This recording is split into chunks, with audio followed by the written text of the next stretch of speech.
দুর্গাপুজোর মূল আকর্ষণ কিন্তু শহর কলকাতায়। সেখানে পুজোর 4টে দিন প্যান্ডেল হপিং, খাওয়া দাওয়া, আড্ডা, গল্প, কত কিছু।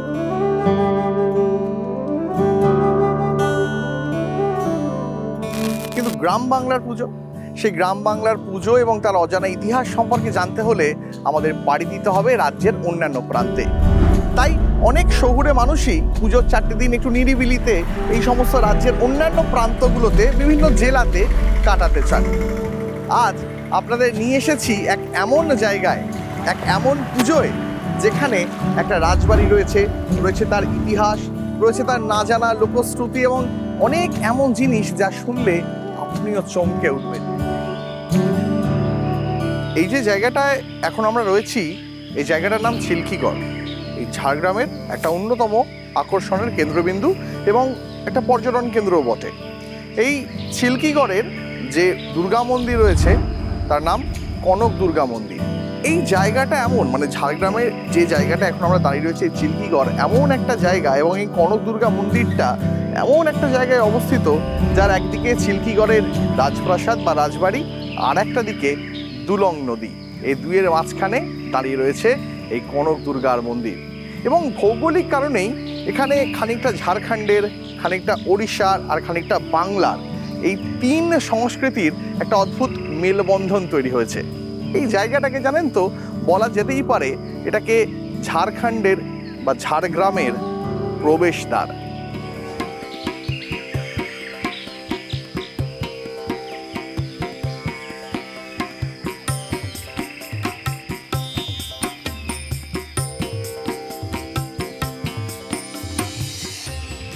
আমার দুদিকে যে জায়গাটা আপনি দেখতে পাচ্ছেন এই মুহূর্তে, সেখানে অন্তত 450 রকমের আয়ুর্বেদিক গাছগাছালি রয়েছে এবং এদের প্রত্যেকের সায়েন্টিফিক ভ্যালিউ রয়েছে। এরা প্রত্যেকে কোনো না কোনো রোগ নিরাময়ে কাজে লাগে।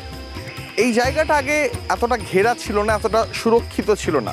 এই জায়গাটা আগে একটা খোলা জঙ্গলের মধ্যেই ছিল এবং চিল্কিগড় রাজপ্রাসাদের অন্দরের জঙ্গল ছিল এটা।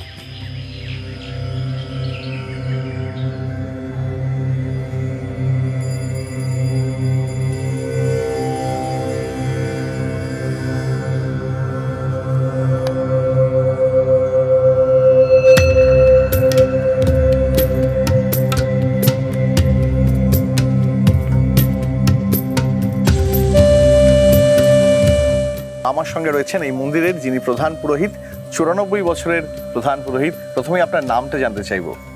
শ্রী আতঙ্কভঞ্জন ষড়ঙ্গী।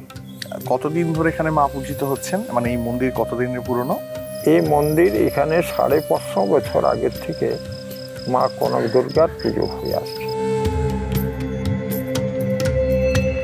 550 বছর আগে আমাদের পূর্বপুরুষ প্রথম রামচন্দ্র ষড়ঙ্গী মা কনক দুর্গাকে প্রতিষ্ঠা করে। মায়ের নির্দেশ হয়েছিল তাকে প্রতিষ্ঠা করে তার পুজো করার জন্য। এইরকম যখন মা কনক দুর্গা প্রতিষ্ঠা হয়, তখন এখানে সামন্ত রাজা গোপীনাথ মত্তগজ সিংহ বলে একজন সামন্ত রাজা ছিল। তাকে মায়ের স্বপ্নে নির্দেশ হয়েছিল রানীর হাতের কঙ্কন দিয়ে অস্ত্রধাতুর মূর্তি নির্মাণ করার জন্য কনক দুর্গা নামে পুজো নেবে। তার মানে কাঁকন থেকে, হাতের কাঁকন থেকে দুর্গা প্রতিমা তৈরি হয়েছিল বলে, অস্ত্র তার সাথে অস্ত্রধাতু মিশিয়ে। আচ্ছা, তাই সেখান থেকে কনক দুর্গা। কনক দুর্গা। তারপরে তখন এখানে যে শেখরা ছিলেন তার নাম যোগেন্দ্রনাথ কামিল্লা, তাকে মায়ের নির্দেশ হয়েছিল মূর্তিটা নির্মাণ করার জন্য। যেরকম মায়ের নির্দেশ ছিল সে সেই মূর্তি নির্মাণ করেছে, অশ্ববাহিনী চতুর্ভুজা মূর্তি। এটা ওইভাবেই স্বপ্ন হয়েছিল, আমি ঘোড়ার উপরে থাকবো, আমার 4টে হাত থাকবে, একটা হাতে থাকবে অস্ত্র, একটা হাতে খপ্পর থাকবে যেটাই মা সুরা পান করেন, আর একটাই অভয় দান করছেন, আর একটাই ঘোড়ার লাগামটা ধরা আছে। আচ্ছা, এরকম মূর্তি তো সচরাচর দেখতে এখানে কোনো জায়গায় পাবেননি। মানে এই মূর্তি আপনি এইখানে কেন কোনো জায়গায় পাবেননি। কনক দুর্গা আছে কিন্তু দক্ষিণ ভারতে আছে, সেটা রূপটা আলাদা।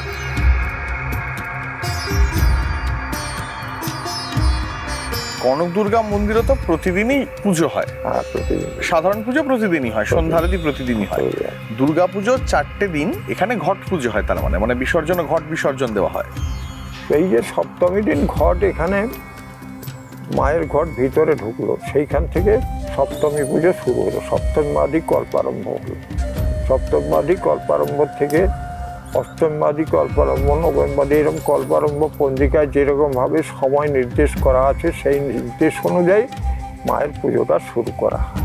এখানে ভোগের সময় ষোড়শ প্রচারের যেটা হয় সেটা হচ্ছে 16টা উপচার দিয়ে মাকে পুজো করতে হয়। তার সাথে গয়না, শাড়ি, শাঁখা, সিঁদুর, আলতা, তারপর আসন, অঙ্গুরি, মধুপর্ক, এই যে সব, তারপরে অন্ন ব্যঞ্জন, যেমন অন্ন ব্যঞ্জন, তার সাথে লড্ডু, পায়স, এরকম বিভিন্ন রকম ফল, ডিমের ভোগ দেওয়া হয় মাকে। হ্যাঁ, হাঁসের ডিমের ভোগ দেওয়া হয়। ওই ষোড়শ প্রচারের পুজোর সময় হাঁসের ডিম ভোগ দেওয়া হয়। কালিকা পুরাণোক্ত বিধানে আমাদের এই মন্দিরে পুজো হয়। এখানে বলি প্রথা তখনকার দিন থেকে চালু ছিল। কি বলি হয় এখানে? এখানে পুজোর সময় যেমন অষ্টমীর দিন সন্ধির সময় একটা বলি, তারপরে অষ্টমীর রাত্রে নিশা পূজা হয়, তখন জঙ্গলের ভিতরে একটা জায়গায় বলি হয়, এবং সেই বলিটা এনে রাত্রেবেলা তাকে সাইজ করে কেটে একটা মাটির হাঁড়িতে মশলা টশলা দিয়ে বসিয়ে তারপরে তাকে একটা মুখে শাল পাতার ঠোঙা বেঁধে দিতে হয়, দিয়ে একটা আলাদা ঘরে একটা উনুনে ঠিকঠাক করে তাই কিছু কাঠ দিয়ে দিয়ে সেইখানে হাঁড়িটাকে বসিয়ে দিয়ে বীজ মন্ত্র দিয়ে জপ করে মায়ের ওই হাঁড়ির উপরে একটা খুন্তি দিয়ে তালা বন্ধ করে চলে আসা। মানে একটা ঘরে একটা হাঁড়িকে উনুনের ওপর বসিয়ে আপনারা ছেড়ে দেন।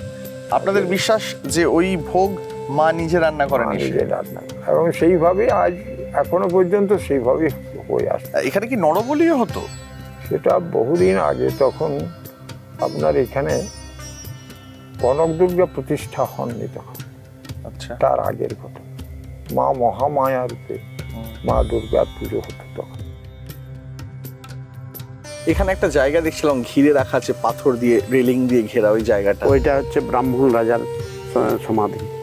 তো ওইটা, এই মন্দিরটা হচ্ছে ব্রাহ্মণ রাজার তৈরি। আচ্ছা, এটা বিশ্ববৃত্তি পাঠি। এটা হচ্ছে অরিজিনাল হচ্ছে বিষ্ণু মন্দির ব্রাহ্মণ রাজার।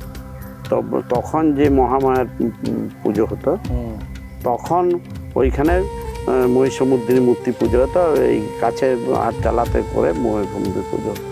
তারপরে তার যখন মারা যান, তাকে তো স্বামিতা হয়েছিলেন, তার কোনো সন্তান ছিল বললে। তারপরে সেই সামন্তরা যারা সেনাপতি ছিল তারা এখানে রাজা হয়ে যায়।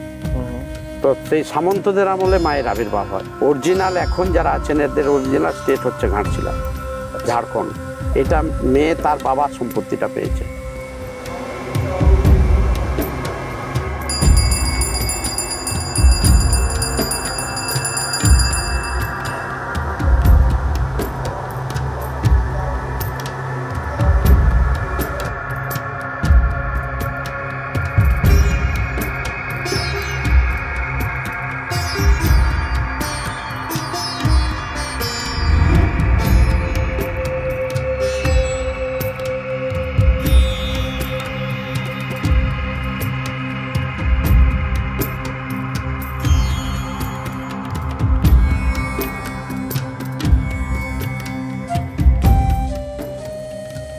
আমি এখন যে জায়গাটায় দাঁড়িয়ে রয়েছি, আমার পিছনে যেটা দেখতে পাওয়া যাচ্ছে সেটা চিল্কিগড় রাজবাড়ি।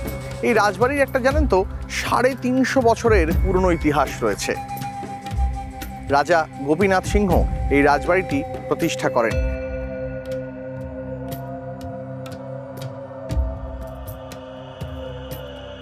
ঐতিহাসিক চুয়ার বিদ্রোহের অন্যতম সাক্ষী এই চিল্কিগড় রাজবাড়ি। এই রাজবাড়ি ঝাড়গ্রামের যে রাজ পরিবার তাদের আদি বাসস্থান এই চিল্কিগড়ের রাজপ্রাসাদ। তার আগে কনক দুর্গা মন্দিরে সেখানে এই ধবলদেবের যে প্রাসাদ, সেই প্রাসাদ তার কৌশলগত অবস্থানের জন্য বছরের পর বছর আলোচনার কেন্দ্রে ছিল। কেন? তার কারণ বর্গীদের আক্রমণ থেকে রাজপ্রাসাদকে রক্ষা করার জন্য ধবলদেব অভিনব উপায়ে তার দুর্গকে সুরক্ষিত করেছিলেন।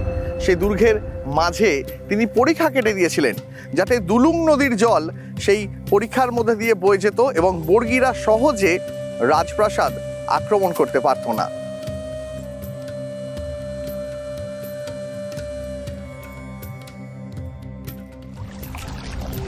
এই যে নদীটার সামনে এখন আমরা দাঁড়িয়ে রয়েছি না, এর নাম দুলুং নদী।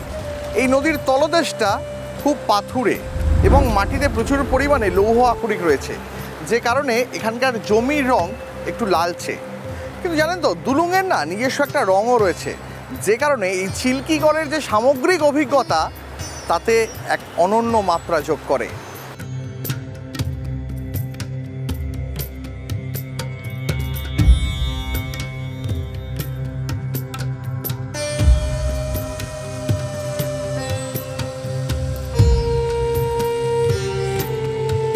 এখন আমরা চলে এসেছি ঝাড়গ্রাম রাজবাড়িতে। দেখতেই পাচ্ছেন এই রাজবাড়িটি কিন্তু নিজ রূপে আজও উজ্জ্বল। চলুন একটু ঘুরে দেখি।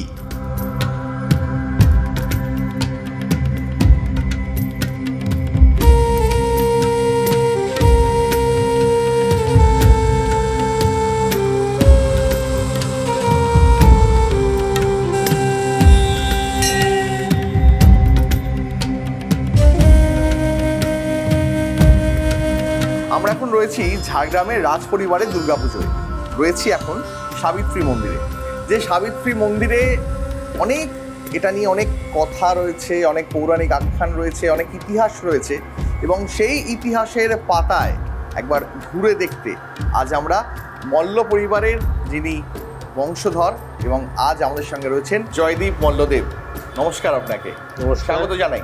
সবার আগে জিজ্ঞেস করবো যে আপনাকে কি বলবো, রাজামশাই বলবো নাকি জয়দীপ বাবু বলবো? আমি রাজামশাই নই, আমার দাদা রাজামশাই।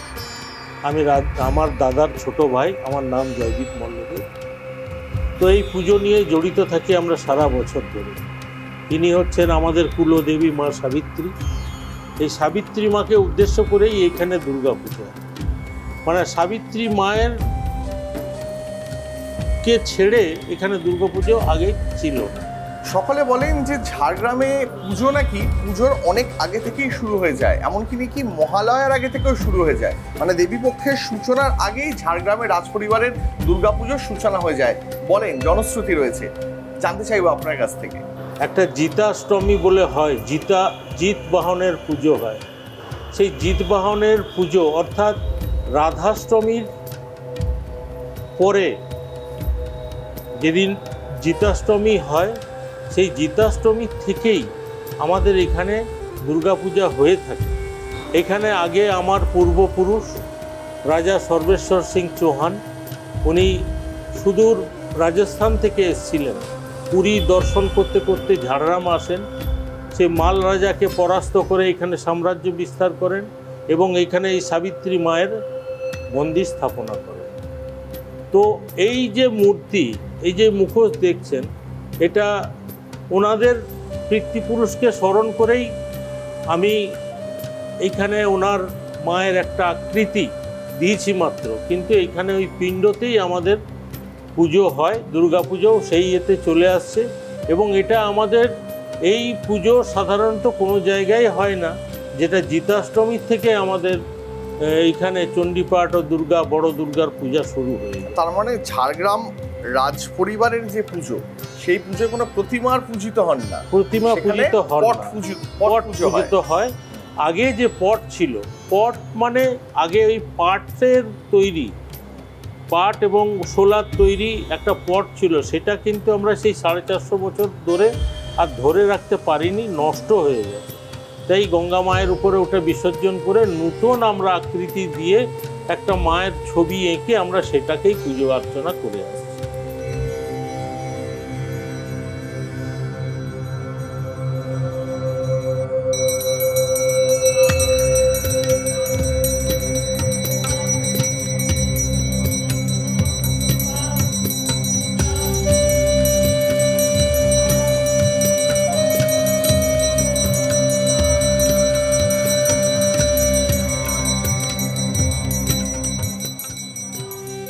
যেমনটা আপনি বলছিলেন যে এখানে দুর্গাপুজো মূর্তি পুজো হয় না, বছরের পর বছর ধরে যে পটটা এই মুহূর্তে আমাদের সামনে, আমাদের পিছনে রয়েছে যে পটটা এই মুহূর্তে, এটাতেই পুজো হয়। এটাতেই পুজো হয়। আগে এটাতে ওই পাটের, যেহেতু পাটের ছিল, এনার নাম কিন্তু পটেশ্বরী। আপনি কথা বলতে বলতে যেমনটা বলছিলেন যে এখানে তার মানে সাবিত্রী মায়ের পুজো প্রতিদিন হয়। হ্যাঁ। আর যেখানে আমরা দাঁড়িয়ে রয়েছি যে পটেশ্বরী আপনি যেমনটা বললেন, এই পুজো হয় দুর্গাপুজোর কয়েক, তাই তো? না, প্রতিদিন ধূপ ধুনা সহকারে মায়ের মালা, ফুলের মালা সেটা তো নিত্য হয়ে আসছে, সাবিত্রী মায়ের যেরকম হয়। কিন্তু ঘটা করে যে দুর্গা মায়ের যে ঝাড়গ্রামের রাজ পরিবারের দুর্গাপুজো বলতে কিন্তু সবাই এটাকেই বোঝে। পুজোর 4টে দিন কি হয়? পুজোর 4টে দিন যেরকম আপনার সাবেকি পুজো যেরকম হয় সে একই রকম ইতেই হয়, খালি একটু আমাদের এখানে ওই পাঁঠা বলিটাই যে এক্সেপশনাল এবং সন্ধি পুজোটা যে এক্সেপশনাল, আর কিছু না। বাকি আপনার আমার সবার পুজো যেরকম হয় সেরকমই পুজো হয়। এটা স্ট্রাকচারটা দেখলে কিন্তু বোঝা যায় যে এটা কিন্তু 100-250 বছরের পুরনো, এটা তারও অনেক দিন আগে। অন্তত এই যে দেওয়ালগুলো, এই যে দেওয়ালের কাঠামোগুলো, যে জিনিস দিয়ে দেওয়ালগুলো তৈরি বা যে গথিক আর্কিটেকচার আমরা দেখতে পাচ্ছি, কতদিনের পুরনো এই স্ট্রাকচারটা? এটা 450 বছরেরও বেশি। এটা আরবিয়ান আর্কিটেক্ট এসেছিলেন এটাকে ওই জয়েন্টগুলো করার জন্য। দেখুন জয়েন্টটা কার্ভ হয়েছে কিন্তু কোনো সাপোর্ট নেই। আপনারা এই মন্দিরেই দুর্গাপুজোর সময় আপনাদের রাজবাড়ি থেকে যে অস্ত্রশস্ত্রগুলো রয়েছে আপনাদের পূর্বপুরুষদের, হ্যাঁ, সেগুলো নিয়ে আসেন। হ্যাঁ, রাজা সর্বেশ্বর সিং চৌহান এই যে মল্ল রাজাকে পরাস্ত করার পরে যে অস্ত্রশস্ত্রগুলো দিয়ে পুজো করেন সেগুলোই এখন আমরা দুর্গাপূজা ওই আমাদের ভিতরে রাধারমন জিউ আছেন, সেই রাধারমন জিউর পাশেই রাখা আছে। পার্টিকুলারলি খালি ওনারই অস্ত্রটা রাখা আছে, আর কারোর অস্ত্র 450 বছরের পুরনো অস্ত্র এখনো রাখা আছে, উনি যেগুলো ব্যবহার কি করতেন। কি অস্ত্র রয়েছে সেখানে? মেনলি সোর্ড, তরোয়াল।